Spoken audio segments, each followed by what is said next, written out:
We're back at it. Again. It's been a little long. Yeah, guys. It's a little tough to record when we don't live so close. Yeah, we commute to each other's. I mean, I'm sure you guys have noticed the difference. We're not a couple. Someone left a comment asking if we're a couple. Come on, dog. We're not progressive. No ships are sailing. We're both married. Yes, we are. Happily married. Not to each other. Right. But yeah. So yeah, a lot of stuff happened in the last couple weeks, especially social media wise with a brother Sneako. Oh yeah. Basically, he's like questioning why stuff is haram, why like real estate stuff, credit card stuff, all the stuff that, you know, a non-Muslim would be used to, clubbing, partying, you know, dating. Yeah. All the stuff that's considered fun. Yeah. It's like, why is it haram? Muslim cowboy, he went a little tough on him. Muslim lantern though, brother, I think his name is Muhammad Ali. Literally. Muhammad Ali. He had a really excellent response. He was patient with the brother. Because you know why? Because guys, look, when you convert to Islam, what does Allah say in the Quran? I'm going to be paraphrasing here, but essentially Allah is saying, do you think we're not going to test you like we have tested those before you, right? Why is that so important? Because Islam is not just you accept it, everything's easy, and now you're immediately going to paradise, you live and you die. No, there's going to be elements about it that are challenging for some believers. Fasting might be hard for you. Praying your 5 daily prayers might be difficult for you. Learning some things about the seerah might be difficult for you because of the moral understanding you had your entire life. Learning Nahu might be hard. Learning Nahu is hard. But then with Sneako, on the other hand, Sneako, look at the kind of life he came from. Complete jahiliyyah, right? Complete degeneracy. Yeah, complete filth. You know, he came from that lifestyle into Literally, Islam. though, yeah. And Islam is what? Islam. And he was already a celebrity. Yeah, Islam is about Somewhat. purity. It's about haya. It's about modesty. It's about being you're not so obsessed with finances. You can be rich in Islam, but it's about being like it's not even the most balanced like framework of life. Yeah. And at the end of the day, the goal is worshipping Allah. And we live in a non-Muslim land, Hamza and I, and Sneako. So we all live in the same land. So the thing of the USA. So the thing is that when you live in this kind of area of the world where it's not backed by any kind of Islamic governance, then you'll find that the gateways for haram, the doors are wide open for fahisha, fitna, you name it, right? It's all going to be out on the table. The society, that's the way it will be. Like from the foundations of the society, the way it's formed and structured is established with haram, with forbidden things. That's why when you live in a country like this, it may be hard sometimes for a new Muslim to be like, everything is haram. It's not that everything that you can do in this dunya is haram. That's not what it is. It's that you live in an area where shaitan is he's the main controller of that region. Right? These people are without Allah, they're without the message, they're without the Rasul, they're without even their own messages. They've completely abandoned their own religious traditions, right? It's all about secularism and selfishness and consumerism. You live in that kind of society, then like there's going to be a huge change in your lifestyle from not being a Muslim to Islam. And that shouldn't be a deterrent, because part of accepting Islam is accepting the reality of this world and accepting the reality of the evils of this world. Right? So it will be difficult, when it comes to the matters of interest, which is one thing Sneako is really like complaining about. Yeah. And in Islam, when something is haram, there's always a alternative that isn't too difficult. Like there's ways we can buy houses Islamically and stuff like that.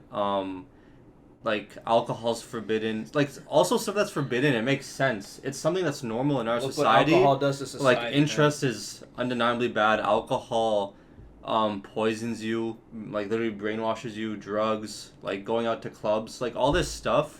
Even when if you want to become like a productive person, listen to like business advice from non-Muslims, they say don't do this stuff anyways, because it literally hurts you.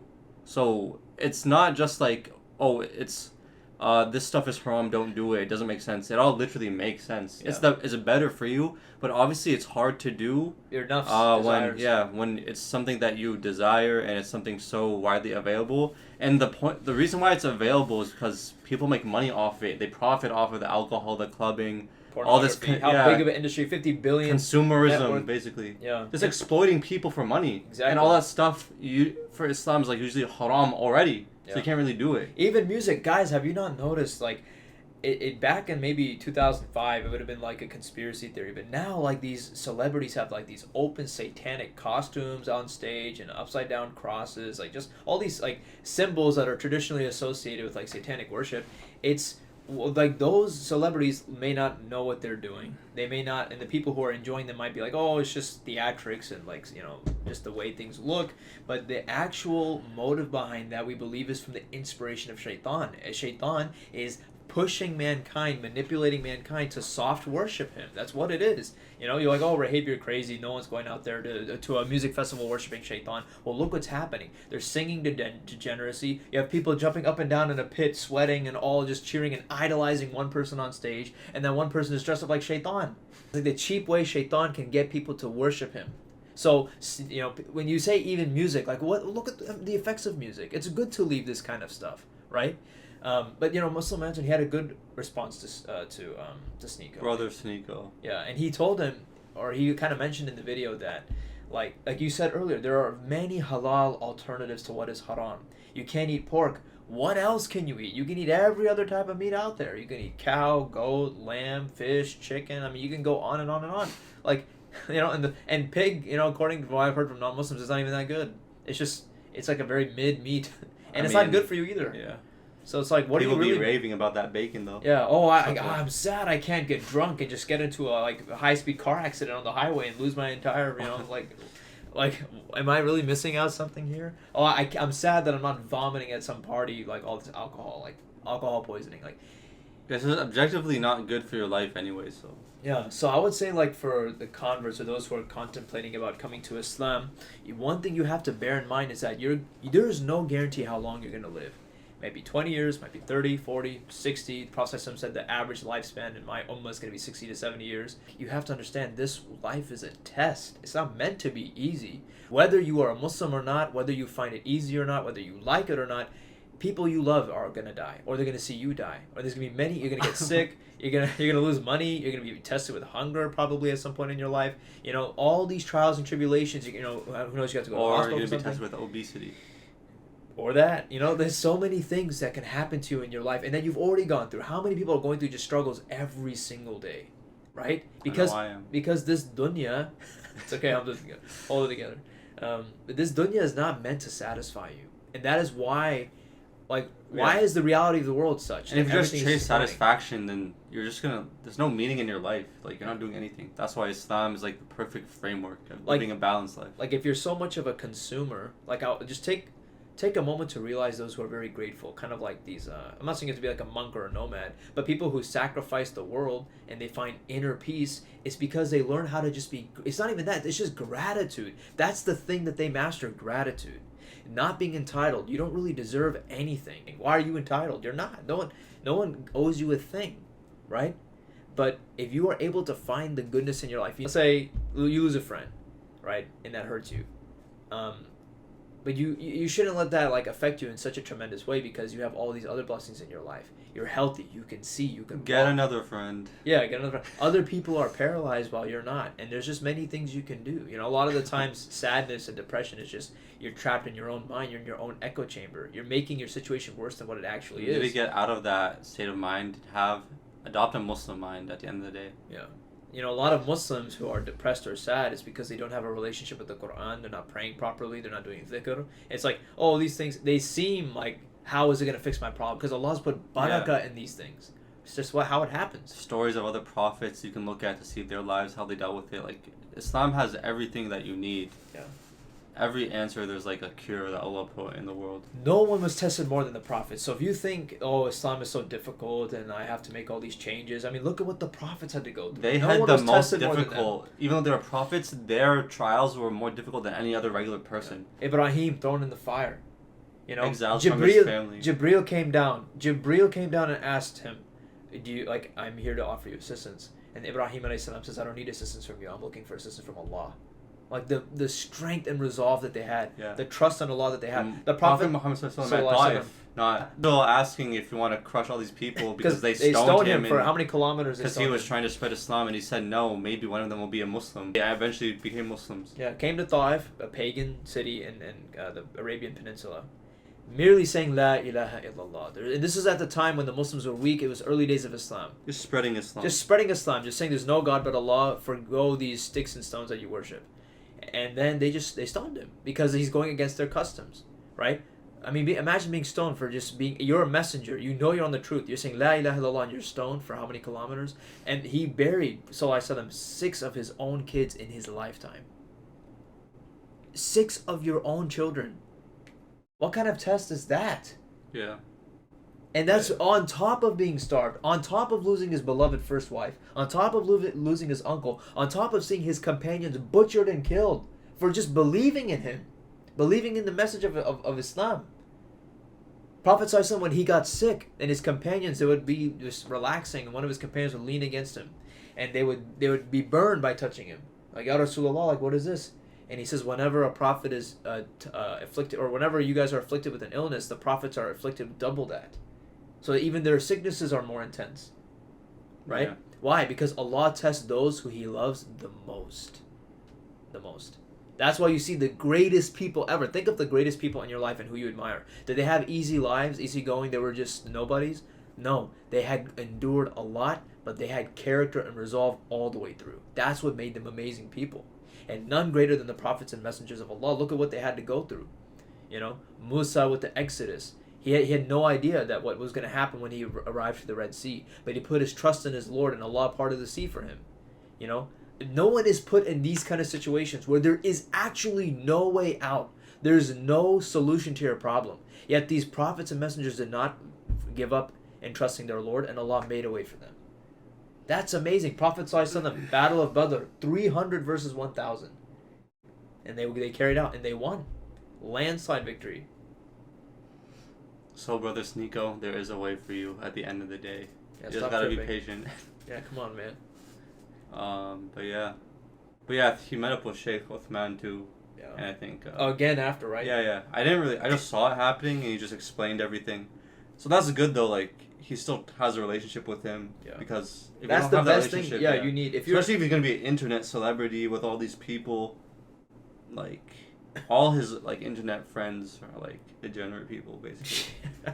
The thing I don't watch too much stuff. I just know. Yeah, it's good if you're a new Muslim or you're considering to be a Muslim, you need to surround yourself with a support system of people who are already in the deen because.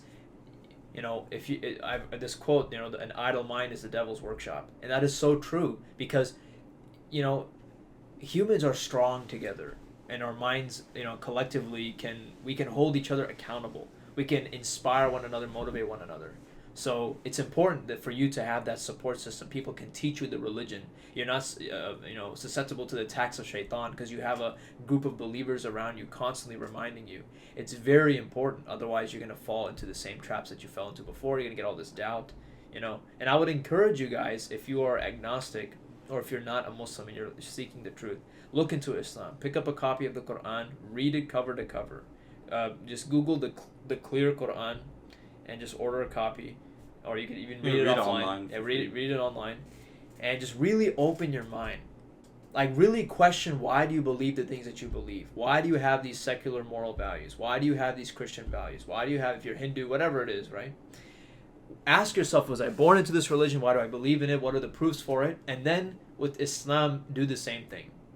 Don't go in thinking, oh, okay, yeah, I'm just going to accept Islam without any... No, actually, objectively view it. Put your own morality aside because there's only so much like your morality, to be quite frank, is not, it has no bearing on anything in the universe. It's just your understanding of morality. It's very subjective. There's no reason your understanding of all things in a moral sense should be applied to all times and histories and people and religion. So if Islam, for example, a man is allowed to marry 4 wives, a woman is not. Someone would say, oh, well, why is that? That's so unfair. Islam is not true because of that. First of all, that doesn't disprove the religion. It's just something you don't like. But then you have to ask yourself the question, why would it not be permissible for women? And there's just so many reasons off the bat you can think.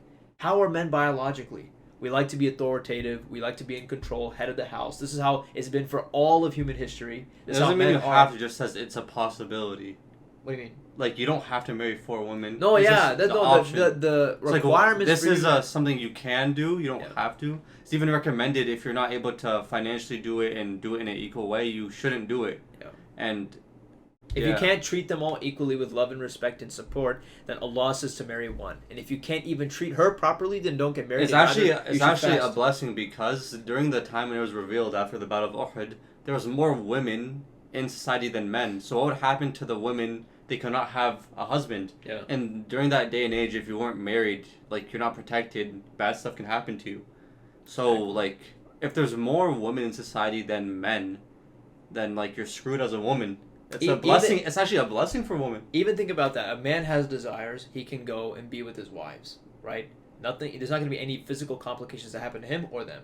But if 4 men who are more sexually probably have sexual urges than women go onto that woman, all of them, how many babies is she going to be popping out? By the way, not even on one at a time, and not even knowing. But then immediately pregnant by the next guy.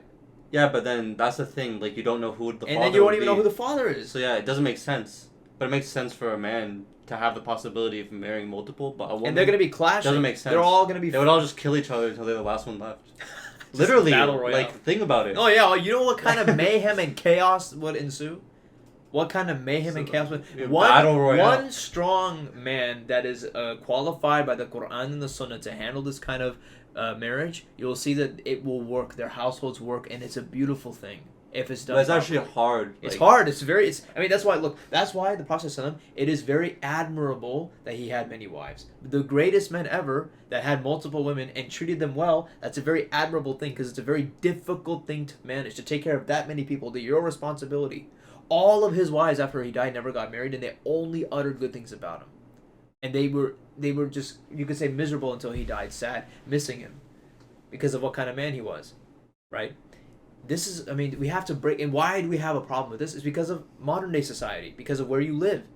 But it's like, why is the West, or even like any other country in the world, what makes their morality superior? They're going out there destroying other countries. Their own morality is twisted and backwards now. Look at how rapidly the U.S. is declining with race issues, gender issues, LGBTQ. Kids are now being manipulated to change their genders, even though they don't even know what their favorite flavor of donuts are yet. They can't make up their mind about anything. I like sugar donuts. We're chopping. But that's because I know my gender.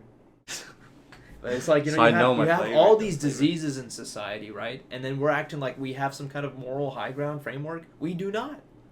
Who is more qualified to give you moral framework, society or God? God, because God is the creator of society. He's the creator of everything, creator of you and me.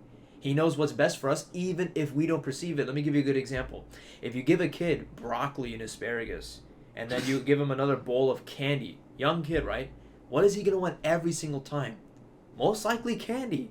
And what happens if he keeps eating that candy? He ain't going to see his next birthday. You know? But what's better for him is that broccoli. It's that bitter tasting broccoli. That's going to be better for him every single time. Slap some melted cheese on that broccoli and it'll be amazing. That's true. You know, but it's like, you have to think about these things. Why do you believe in the things that you believe? Have you ever really considered it? Have you ever really challenged your own beliefs? This is what happened to me when I was younger. I asked myself, why am I grew up, I didn't know too many things about Islam. I was pretty ignorant, okay? But I asked myself, why? Because, I mean, my thing is, like, do people not think about this? Do you not think what happens when I die? Or do you not consider, why am I Christian? Why am I Hindu? Do you really not ask yourself these things? Because if you're born a Muslim, you have to think, like, I know my family's Muslim, but am I actually a Muslim? Yeah, you have to Islamically. You should think that. Yeah. If you don't, it's like, what are you, like, do you not just care? Be a blind sheep. Exactly. Or you're just completely heedless, because if you just do that, you're not going to understand you're not going to actually learn what it means to be a Muslim. Then you'll get these abusive people. It's like, oh, this is a Muslim, but he's doing this and that. Exactly. Like, that person doesn't even know what a Muslim is. Like Rashid from that podcast. But yeah, like, if you don't even question your own faith and learn about it, you might be Muslim, like, oh, I'm a Muslim, but you're actually not. Yeah. Not that you're not, but, like, if you do something bad, then people will attribute it to Islam. You're doing hypocritical stuff. Yeah. And if you do hypocritical stuff, it's actually worse, because you're giving Islam a bad name at the end of the day. Exactly. But yeah. I'm sure you guys have seen the PBD Roundtable with Daniel, Jake, and Rashid and Robert. Mm-hmm. I think Patrick, David, he did an amazing job as like a middle ground. By the way, did you see the aftermath of that? Robert's tweets? Oh yeah, he called out Patrick Bet David. Yeah. And Patrick David was like, "It sounds like you're getting emotional. Yeah. I gave you both the equal thing." You know what he said? He said that I can understand why you're upset because Jake and Daniel came very prepared and you did not come prepared. Yeah. I mean, look, bro. Patrick is a Christian, and he did not agree with all the things that Daniel and Jake was saying. But I mean, Robert's response. He was a fair moderator. What kind of coward are you? Post debate, then you're gonna start crying and complaining. Why don't you tell that to Patrick's face? Hey, why are you agreeing with these crazy Muslims? Like, how twisted and hateful and backwards do you have to be? Like, why not just say it in the podcast? Yeah, exactly. Like, he's just complaining after the fact. It's like two-faced. And it's very disrespectful. Patrick invited you to his studio. He gave you every opportunity. I know, Patrick David is a huge figure. Yeah. A businessman. And he was very fair. What do you want him to do? Just jump on your side 3 versus 2? That's so... Like, what? He said... He's being very logical. I thought he would be more with the Christians because he's a Christian too. I thought so too. He's definitely more with the logical answers that the Muslims gave. He was pressing the Christians. Logical. Yeah. He was like, hey, look what Daniel and Jake brought up. What is your response to that? And they didn't have a response. Their responses were weak. Rashid was crying the entire time. Just literally, oh, you're going to kill me. It did sound like he was going to break out in tears. It just sounds like he was literally crying. But yeah, even... We're not trying to come off too critical. Even the Christians in the comments, in the comments, they were like, "Who the hell are these Christians?" Let me be critical. Yeah, dude, they were throwing their own Bible under the bus. I know the Christians watching this are like agreeing that they were like, "What are you saying about the Old Testament?" What did Rashid say? Jesus came to stop the Old Testament. What does that even mean? I came to stop the Old Testament. What? No, you know what it actually says in the New Testament? Jesus says, "I have come to fulfill the law, not What does he say?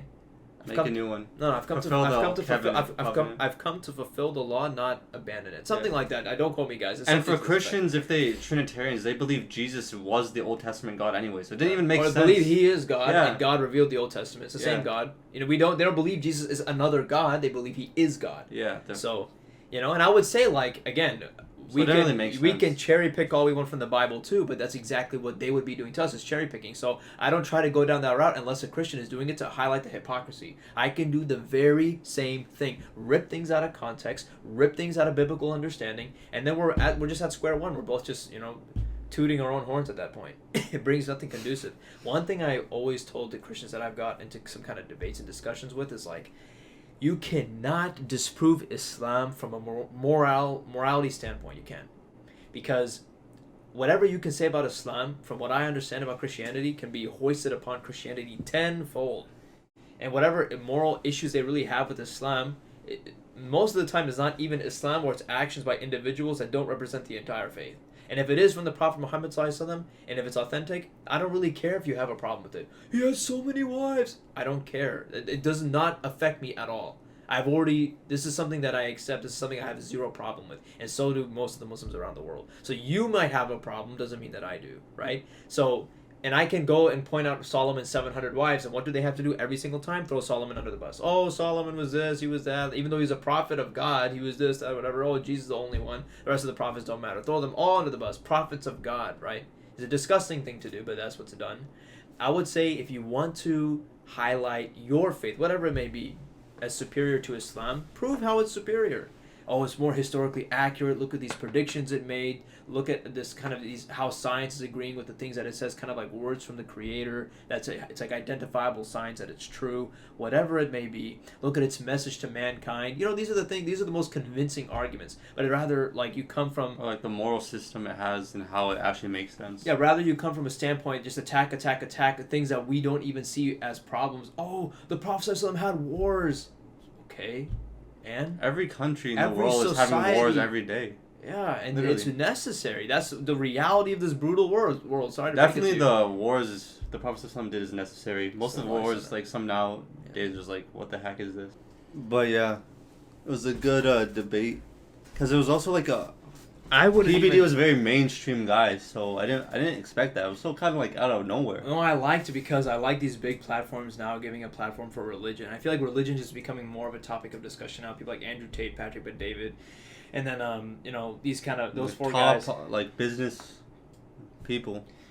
Yeah, because with Islam gives the best frameworks, and it's also good for people that also are business people, like having fear of God. And just like having masculine and feminine roles. Yeah. So it just makes sense, as opposed to what's happening now. So. Yeah, and I'll say that honestly, it didn't seem like much of a debate to me. It seemed more kind of like they really just did not seem prepared. Rashid thought these 2010 Islamist terrorism arguments would work again in the modern day, which is, I mean, hardly anyone really buys that anymore except for the same people that have been preaching that same thing. And Robert just did not have... they both had to, like, lie about their own faith to fit their argument. I know he denounced Christianity and Orthodoxy and, like, laws and stuff. Yeah. Because once they... Like, everything they said, if you just turn it back to them, it's like, what are you going to say now? Yeah, they had all these excuses like, oh, Jesus didn't really say it. Yeah. It's just more like an inspired writing of somebody. But it's still your revelation. What's the other guy's name that was crying? Rashid. Yeah, whenever they brought up the Bible stuff, he never even talked about it. He just talked about his own emotional stuff, which definitely happened, but, like, that's not Islam as... You can't just put one... Yeah. Your dad being abusive to your mom. Like, and that's your dad's problem. Rashid Hammami, more like Rashid Hammam. Ali Dawa made this joke, but Rashid Hammam. It means a bathroom. I mean, as much water as he was producing in his Hammami, eyes. what? His family are like bathroom cleaners or something? Because that's an Arabic word, Hammami. Hammam means bathroom, by the way. So. And his last name is Hammami, I think. I don't remember, but. I mean, but yeah, guys. I mean, even I'm sure the Christians were kind of like maybe cringing. Watching. Yeah, bro, he was a grown man on the brink of tears. Like, what? Just make your argument and move on. He just speaks like an emotional person. And people are saying, "You would kill me in Islamic." Like, even Christian, what's it called, Moroccans. He's like a laughing stock to them. I mean, look at him. And I read a comment saying, he kept being like clowned in like the Arab world, so now he moved to America and does stuff in English because no one takes him seriously. Sounds like that to me. He didn't sound like he knew anything. So. And both of them were just writing anti-Islamic books. Exactly. He just memorized this. And it came with no argument, nothing. Like, literally. Things that have been refuted. It just shows, like, they just helped Muslims, to be honest. Yeah, because Daniel and Jake, they go about it from a very analytical standpoint. They dissect the point that they're making, and they present it to the other side. The other guys don't do that. The other guys they just parrot the same nonsense that has been repeated so many times without producing any kind of convincing evidence, right? What do you guys think? Do you guys agree with us? I'm sure some people don't. Yeah. I mean... People who don't want to, they won't. It's because they've already made up their mind. Yeah. You know? I mean, I think it just makes logical sense. Like, the Muslims literally... Well, it is logical. They destroyed... I mean, sometimes, like, even if you fervently believe in your side of the argument, you have to concede when it's just a total loss. They did not defend their side, their points at all. It was just a complete demolition. It's got really messed bulldozed. Up. They got bullied, kind of. Jake, sir, you know, what? Please let me finish, sir. He was all over him. You know, it's like just. Yeah. Libya had the water, the flooding. What's it called? Flooding, right? They had a flooding, and then Morocco had a huge earthquake. The sign of the hour. Yeah, the end times. And, like, the Muslim world, it's already so, like, we're in the worst position. Think about that, guys. Considering we're, like, the biggest people, we're in the worst, like, our condition is the worst out of, like, pretty much the whole world. For the Muslims listening, like, just think about a time where the Ummah was like this from the life of the Prophet until now. It's never been like this. Over 100 years without a caliphate. The whole Ummah is fragmented and bleeding. Ignorance is on an all-time high. People don't know their own deen. Right? It's just, it's hard, man. It's hard. Like, it's just really sad to see the state of affairs that we're in. Yeah, like, if you guys don't know, basically, since the Prophet's time, there's been Islamic leadership and kind of like a community, but now, the last 100 years, there hasn't been. Yeah, that's what happens. Like, I mean, because look at it this way. I heard this one speaker a couple weeks ago. He was giving a khatir or a khutbah or something, and he was talking about how the importance of caliphate, right? That the Prophet Muhammad sallallahu alaihi wasallam, before his body was put in the ground, they had already elected another caliphate, or they elected the first caliphate after him. That's the importance the Sahaba had of the occupation or the office of caliphate, or the caliph. They're keeping the Muslim Ummah, like, unified. Yeah. Because if there's no leader, then people just run buck wild and do whatever they want. That's what's going on right now. Yeah, even during the best like generations, they still did horrible stuff, murdering Umar radiallahu anhu, Uthman and Ali radiallahu anhuma. Yeah. Like all of them. So like even during those golden ages, you couldn't avoid the fitna. Imagine now, 1,000 years later. 1,500 years later, and now because like colonialism and stuff, it made Muslims worse because they made fake countries that didn't exist. Division. I heard they put warring tribes in one country, so they're in a worse condition. These are the Western people. They just made it worse so then they can exploit them. Yeah. And now look at that's and why then they're so they divided. Go to war for no reason with them, make up fake stuff. So when you can't defeat your enemy, you make your enemy defeat itself.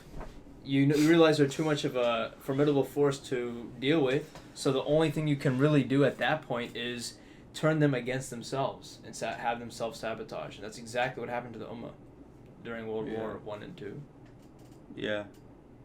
But yeah, it's sad to see the Muslim world in this state. Yeah, and then continuous now frequent natural disasters. I mean, this is all predictions of the end times, right? Towards the end of times, the Prophet said that a time will come when holding on to your deen will be like holding on to burning coal.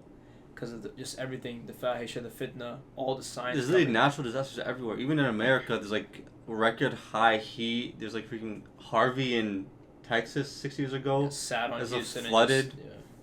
California and Canada every few months is burning everywhere. Forest fires. It's all the weather stuff is messed up too. Yeah. It's the whole world is going weird.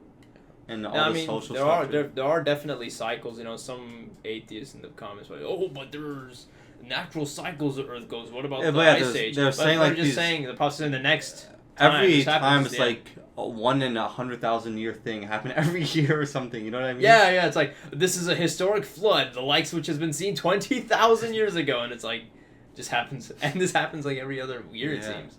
It's record high heat, record high flooding, record high earthquakes. So, we believe that. I mean, the process. He predicted these things would happen. Shortly after his passing, he said that I am the first sign of the hour. So then you have all these other. Then all his other predictions too. So or Makkah in Medina. Yeah. For those who have gone for Umrah or Hajj recently, have you noticed the difference? When I went in 2015, it was just sand, scorched earth, dry. From Medina to Mecca this time around, it was green the whole way through. Water, trees, bushes, grass. Literally the Imam on the bus, he was like, this is a sign of the hour. The Rasul said that a time will come when this peninsula will turn green but again, they'll turn green again. Which is an amazing statement to make because not only is it a prophecy of the future, it's also an accurate historical statement about the distant past. Because I don't even know how many hundreds of thousands of years ago, pre-mankind, it's literally impossible to know that. The Arabian Peninsula was actually a lush jungle. It was green, dense. It's only been discovered recently. Recently people now discovered that this used to be stuff. Process. There's no way these Arab Bedouins would have known 1,400 years ago. And he's saying it's going to become, not only is he saying it was green, it's going to become green again. And that's exactly what's happening. Look it up. That the Prophet said that the Euphrates River will dry to a point where it will reveal a mountain of treasure. And if you look up the Euphrates River, just look up Euphrates River drying, and you'll see the pictures. Within the last 20 years, it's halving in its size. Right? So you have, there's so many more predictions made by the Prophet that are happening modern day, before our very eyes, and it's just very concerning to all the genders are becoming the different genders. Prophet he said that men will begin to look like women will begin to look like men. That's such a crazy statement, and now it's transgender. Why would you have to think about this? Why would someone in his day and age make that statement? Why? Was that a common thing back then? Not that we have any recorded history of. Yeah, for it to be a thing that's a lot in numbers happening. Exactly. Something now significant. These last few years more than ever. Yeah. Before, I remember seeing a stat 1950, 1% people identify as LGBTQ, but then 10 years later 2%, 10 years later 3%. Now these last years 20% of kids identify as LGBTQ. And some tried to say, oh, it's just that now coming out has been normalized, so people aren't scared anymore. That's not what it is. It's a psychological effect. It's a trend. People are convincing themselves that they are feeling like this when that's not the reality. It isn't. Yeah, it doesn't make sense. Because why? Like, for all of history, you know, it just doesn't even work biologically. You For know, all that of this is not- humankind, Yeah. now 1 in 5 people identify as that, when that's never happened. 1 in 5. That's so, like, that's such a crazy stat. It's like, they're forcing it, they're brainwashing it. Yeah. Like, I mean, even if you cannot deny that the current kind of encouragement of this kind of lifestyle, LGBTQI, the whole thing, the way it's been marketed, the way it's being pushed, and every single form of media and entertainment, there's no way this is not affecting more and more people to be like, you know what, I am this, or I want to be this. We're idolizing and kind of glamorizing it, right? Now, again, this is not an attack on that community. It's just from an Islamic standpoint that engaging in those acts, if you're a homosexual, and then you engage in homosexual, like, you know, unlawful sexual intercourse from an Islamic paradigm, that's a haram, a sin, right? So we're just saying, like, this would have a negative moral effect on society, and we're saying that this is being, you know, encouraged by the media that we see in the entertainment and all these kind of things. Yeah. As a sign of the end times, according to Prophet Yeah. it's happening. He mentioned it, you know, and it's so many other clear. stuff too, but yeah. Yeah. Yeah, I think that's pretty much it for this week. Hope you guys enjoyed. We also starting to upload on Spotify the podcast, so I'll drop that link in the description. Share this podcast around with anyone. We're going to try to be more consistent and, you know, talk about relevant topics. Yes, sir. Any topics you guys want us to address, just let us know. But yeah, hope you guys enjoyed, and Assalamu alaikum.